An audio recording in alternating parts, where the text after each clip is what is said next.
talking with Paul Clarke. Paul is the CEO and president of CanCambria, and these guys have a very interesting prospect they're developing, and it's really ready to go in, of all places, Hungary. Paul, Hungary may be a little bit under the radar for a lot of people, but not yours. Can you explain the big idea, literally as I understand it, a prospect that could transform energy dynamics on the continent of Europe? That's right, Jim. Yeah, we're extremely pleased to be at EnerCom and be having presented this afternoon. Get the word out about CanCambria. We are, I want to say, really the only company sharing a big growth story in Europe. Europe absolutely needs some new discoveries, new production, minimal investment in the European Union for oil and gas projects, large-scale projects. Hungary imports most of its natural gas, as you know. A lot of that natural gas comes from Russia and a lot of optics around that. So we are looking to come into the country and meet their energy needs. And we have a pretty aggressive growth plan. We're a new company. We listed just about 8 months ago on the Toronto Exchange. And our entire cornerstone asset is in Hungary. We have over around 1,000 square kilometers in Hungary, which is, since we're in Denver, it's around 2.5 times the size of Denver County. So we have a huge footprint. We have near-term drilling plans. We plan to drill our first well next year and build out this low-risk, unconventional play, Thai gas play in Europe. Europe's ready for it. Yes, it's way overdue. So you talk about this is a proven basin. It really is. It's a proven basin there. The name of the project, the name of the basin, give us a little science and geology and geography, if you would. I will do. The name of the project, the Kiskunhalas project, the name derives from the local town. It's also the name of the sedimentary basin, high temperature, high pressure basin, very analogous to a lot of the basins in the US here. Pinedale springs to mind as one basin that I've worked. Vertical stacked pay sands, many wells in and around the region, lots of oil and gas shows, but minimal investment really over the last 30 years in that part of the world. Having said that, the 2 or 3 wells that are drilled in our area did test gas to surface. So they flowed at modest rates. We see the application of technology, both in terms of understanding the subsurface and then completing and hooking up the wells and stimulating the wells. One thing that sets Hungary apart actually from other jurisdictions is our ability to frack and stimulate wells. That's not the case in many other parts of Europe. So we are benefiting from a kind of a North American mindset in terms of the application of drilling and completion practices. So yeah, we hope to bring on 2 or 3 new wells next year. Outstanding. You were anticipating my question. I was going to ask about how does the regulatory and governance support thinking in Hungary differ from the rest of the continent? They recognize the need for oil and gas. There's a pretty significant decline.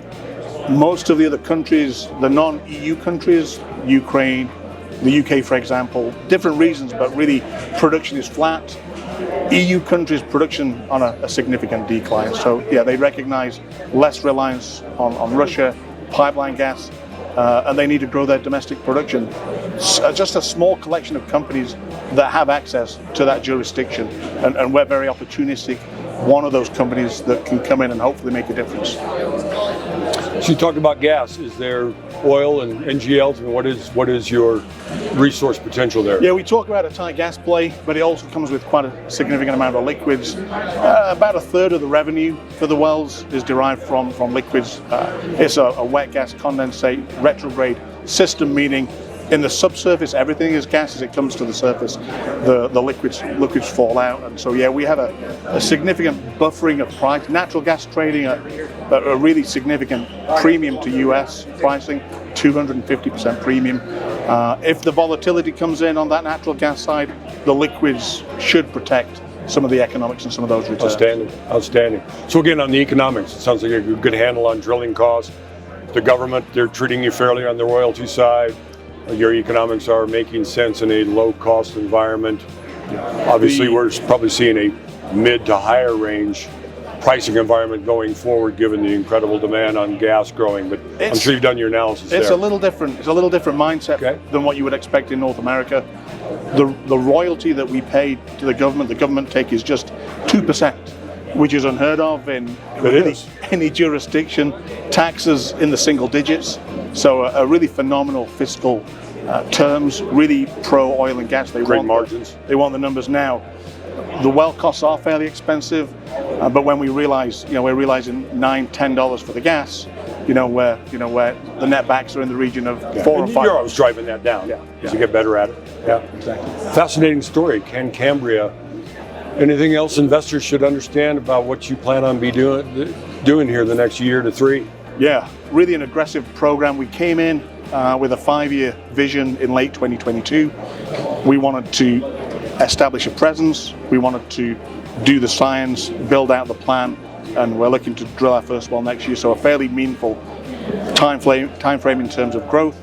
First production next year. We're bringing together a collection of the right people, the right asset, and importantly in a jurisdiction in Europe that needs gas, where we can actually operate and we can meet that 5-year plan. So yeah, we're excited what the next 18 months has to hold, and appreciate the interest in the project. Yes, one last thing.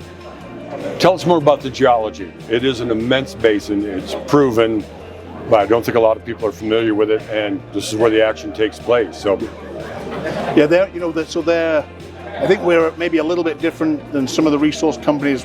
We're very focused and very disciplined in terms of where we want to deploy capital. We're not suggesting that the surface of the earth is smeared with oil and gas.